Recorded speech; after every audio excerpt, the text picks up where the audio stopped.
We moved back into my grandmother's house the year my mother lost her voice.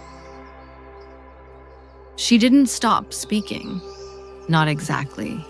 She just spoke less and less, until one day she simply didn't anymore. I was 15. My father had died the year before. The doctors said it was his heart. But I remember the look on my mother's face when they buried him. It wasn't grief. It was something else. Something unreadable. The house was old, 3 rooms, a clay tile roof, and walls the color of ashes. Bamboo trees surrounded it on all sides, as if the forest had been waiting for us to come home. There was one room we didn't use. A narrow door sealed shut from the inside. No windows, no key. Grandmother had called it the North Room. She said it was never meant to be opened again. At first, I thought it was rats. The tapping. Software sporadic, like fingernails on wood. But then it got slower, rhythmic, like it was thinking. Every night at the same time, just after the crickets went quiet, the tapping would begin. Not on the floor, not in the ceiling, on the wall, the one that faced the locked room. One night, I caught her, my mother, sitting on the floor, her back to the north wall. Her hands were pressed flat against it, whispering. I was afraid to interrupt. She looked calm, like someone speaking to an old friend or a god. But the next morning, I found her in the kitchen. She didn't remember anything. Or she pretended not to. The next morning, I asked her what she was doing. She stared through me, silent. Then she raised the cup to her lips and drank like I'd never said anything. I didn't ask again.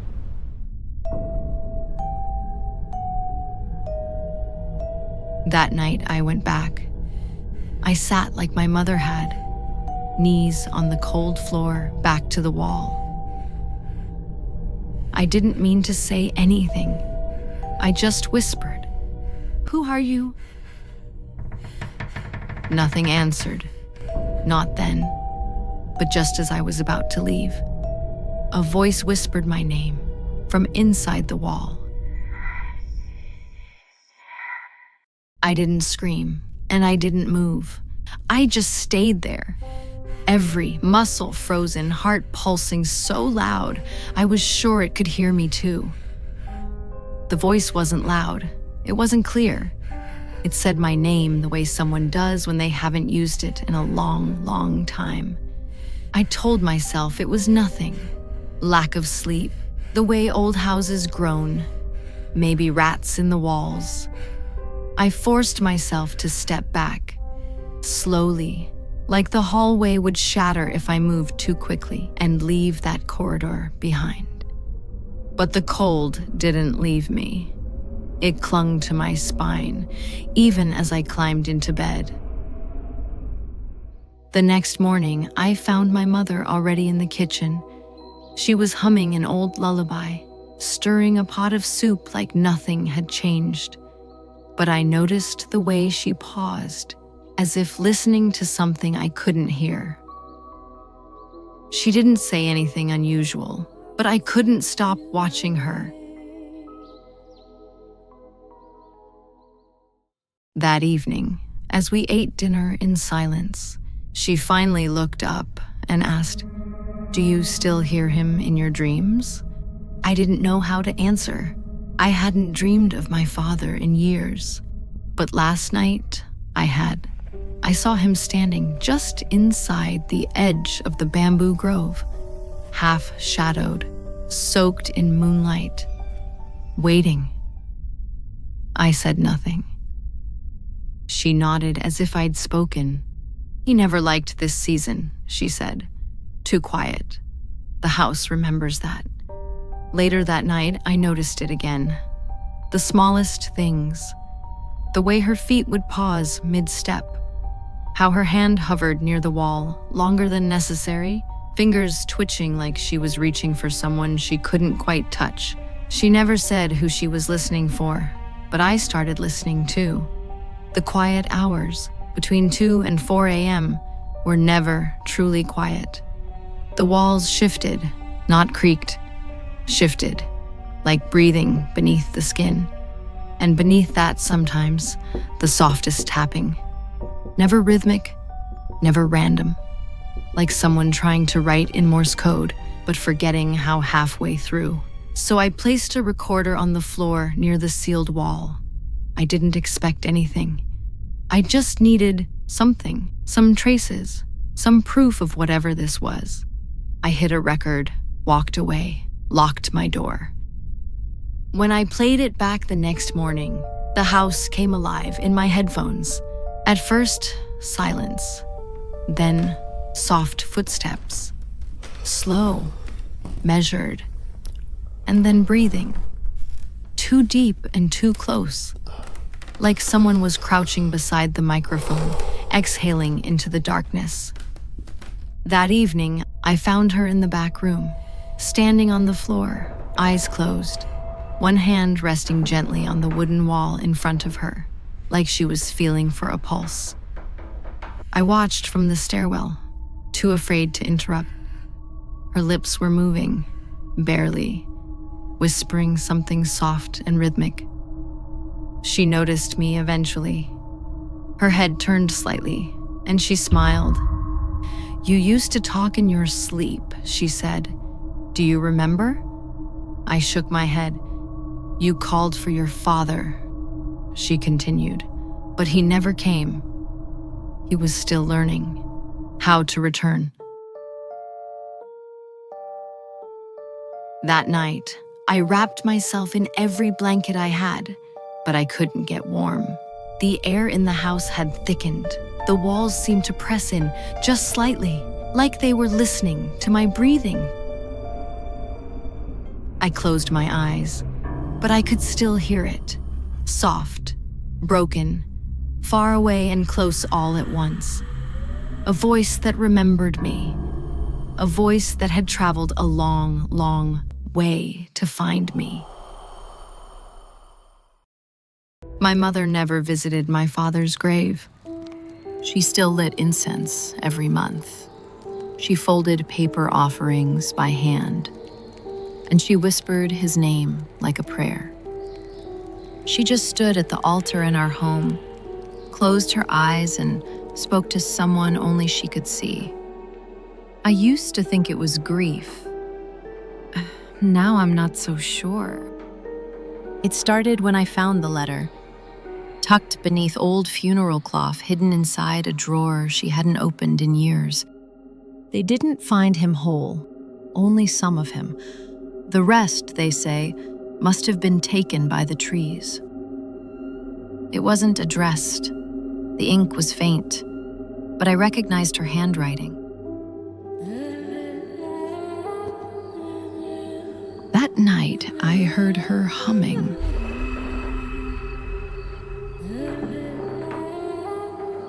A lullaby I barely remembered, something from my childhood, soft, slow, from before he left for war. I crept toward the north room, the one she always kept locked, and found her standing in front of the door, eyes closed, humming. Then a sound I couldn't explain. Another voice, lower, humming with her from the other side of the wood. She didn't see me. Or maybe she did and didn't care. She just pressed her palm flat to the wall and whispered something. I couldn't hear the words, but the door breathed, not creaked, breathed. The next day, I confronted her. She looked at me like I was the one drifting out of reach. "He's coming home," she said softly, "just slower than the others. It takes longer when your bones aren't found." I couldn't sleep after that. Every night I'd lie in bed, wrapped in every blanket I had, listening. And every night, the same sound, something shifting in the walls. Soft, deliberate, not a rat, not the house settling. Something moving with memory. I read the letter again, hoping it would make more sense. That's when I found the second page, hidden behind the fold. It was a note, short, torn, almost illegible. "I told her not to bring him back. Not like that. We never found all of him. Tell her to let him rest. Be. Just be. No name. But I remembered him. One of my father's old friends from the village. He'd visited after the funeral years ago. Drunk, shaking, muttering about how the jungle doesn't give back what it takes. I thought he was just sick. I didn't understand. Now I think I do. My mother began to change. She didn't eat. She stood by the north room for hours, sometimes mouthing words silently. Once, I caught her drawing sigils I didn't recognize into the ash by the altar. When I asked her why, she only said, "He's almost here. I just need to open the door." I begged her to stop. I screamed. I cried. She looked at me with something like pity. "You called for him too, remember?" she whispered. "When you were little, you begged him to come home." Then she turned away and kept humming.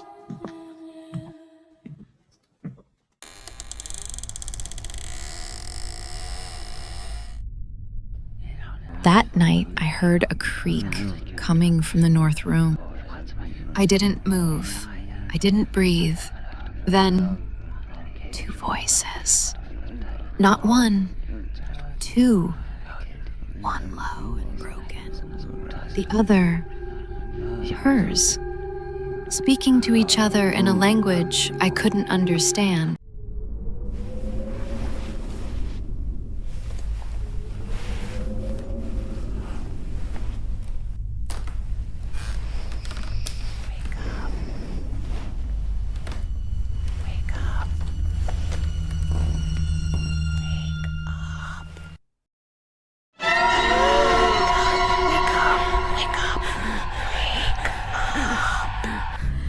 I woke up at dawn.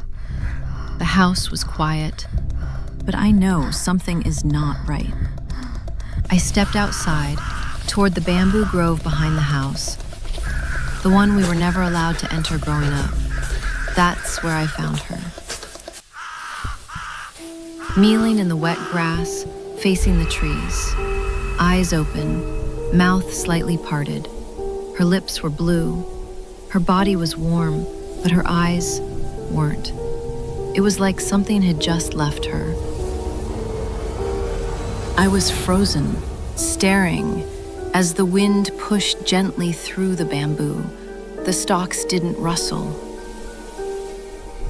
They shifted, like they were watching me.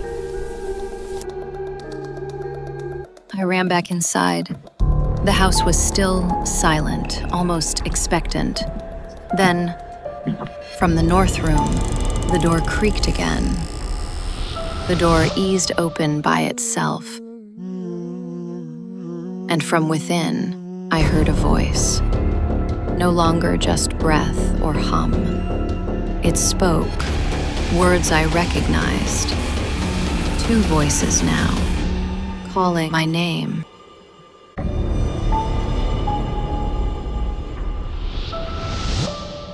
Come inside, my baby. I should have gone toward it, but I feel something moves behind me.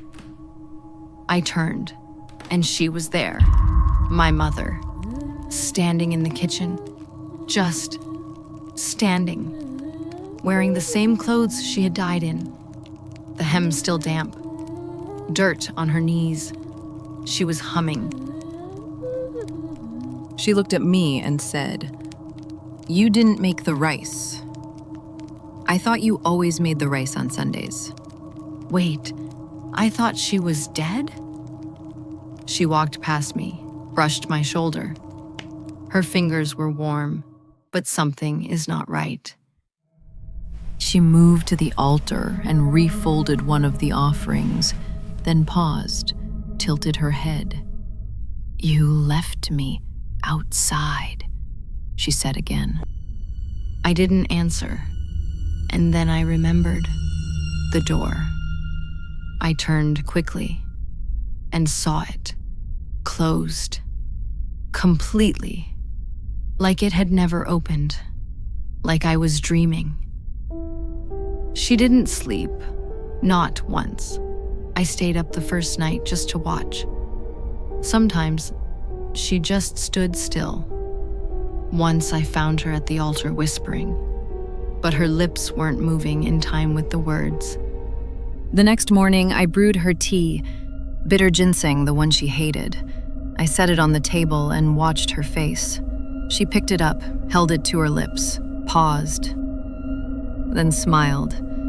"Thank you, honey," she said, and drank the whole cup. Later, I found the cup in the trash, the tea untouched, the inside lined with something dark and sticky, like old blood or bark. The next day, I left out her wedding ring. It had always been too loose.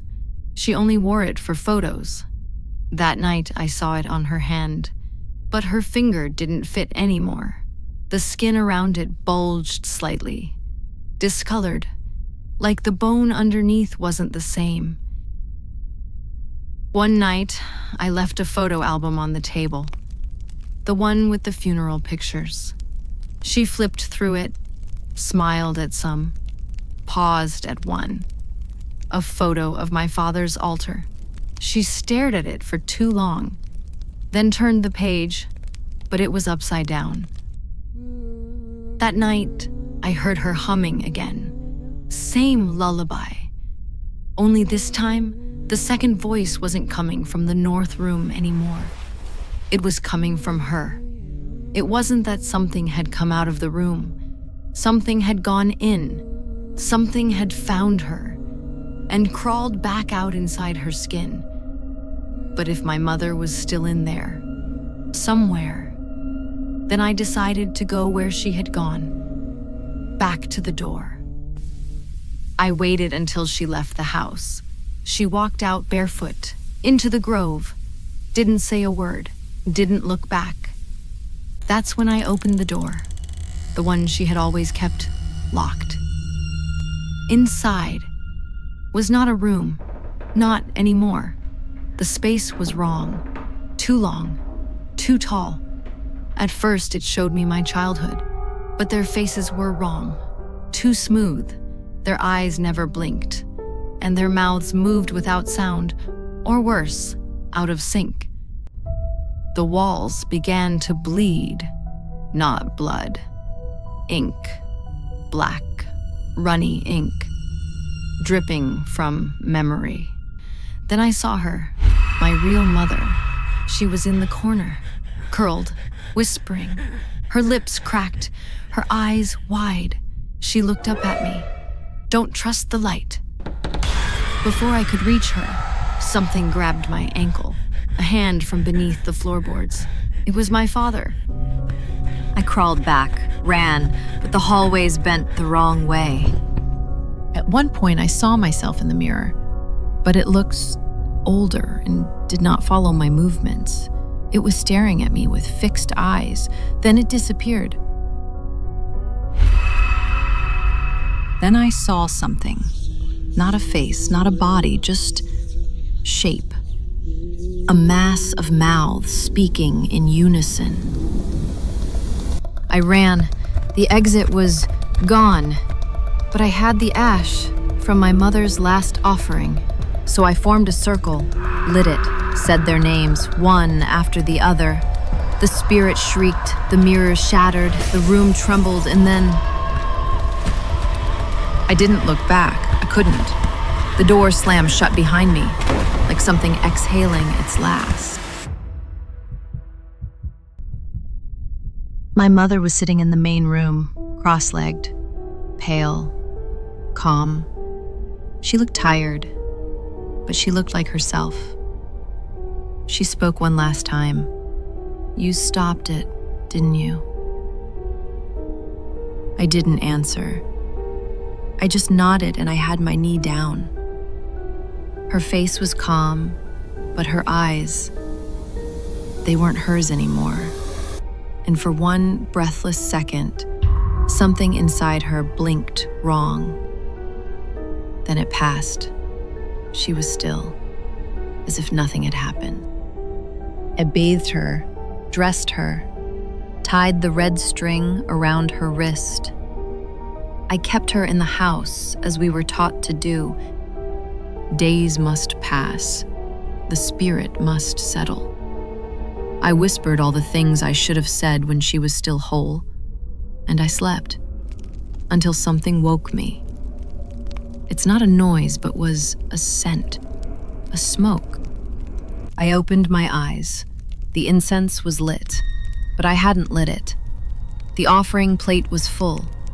Rice, salt, red thread, bone ash, things I never placed. I stepped into the kitchen and found my reflection, not in the mirror, in the window. I was standing at the stove, but I hadn't moved. Then the reflection turned and smiled at me. "You didn't make the rice," it said. "I thought you always made the rice on Sundays." The voice was mine, but the eyes weren't. I looked down. My real hands were shaking. The bowl of salt slipped. When I looked back up, the reflection was gone. No sound, no shadow, just a soft breath behind me. Just before dawn, I heard it again. From beneath the floor, a voice, my father's. "It wasn't me," he said. "I never made it home." And this time, for the first time, you sounded afraid. I didn't sleep that night. Not after the whisper. Not after my own reflection smiled at me. The incense had burned down to nothing, but the scent still clung to the air. Bitter, metallic, like old breath. I sat at the edge of my bed with the salt bowl shattered at my feet and tried to remember my father's real voice. Not the thing in the wall, not the voice in the floor, but the man who lifted me high after dinner, who whistled when he carved bamboo toys. I couldn't. That version was gone, drowned under echoes. Just before dawn, I returned to the north room. It looked like a room again, still, empty. But the light inside bent strangely, like the walls weren't sure how to stay upright anymore. I stepped in, waited, but nothing moved. The ash circle I'd drawn was broken. Something had passed through. I followed the sound. It wasn't footsteps. It was breathing, wet and uneven, like lungs that hadn't breathed in years. It came from beneath the house, beneath the floorboards. I knew where it led. There was a crawl space, buried beneath packed earth and firewood. A place my mother told me never to enter. My hands found the old wooden hatch without thinking. My knees hit the dirt. The air was colder here, older. I crawled through darkness until the scent of incense vanished, replaced by something damp and earthen. The breathing stopped. Then a whisper. My father's voice again. Closer. Clearer. Are you there? You have to see it, he said. You have to know what she gave. I don't remember crawling farther. I just remember standing. Somehow I was upright, barefoot in the bamboo grove, but it was wrong. The trees leaned toward me, their shadows pointed inward, a circle, and at the center was a figure.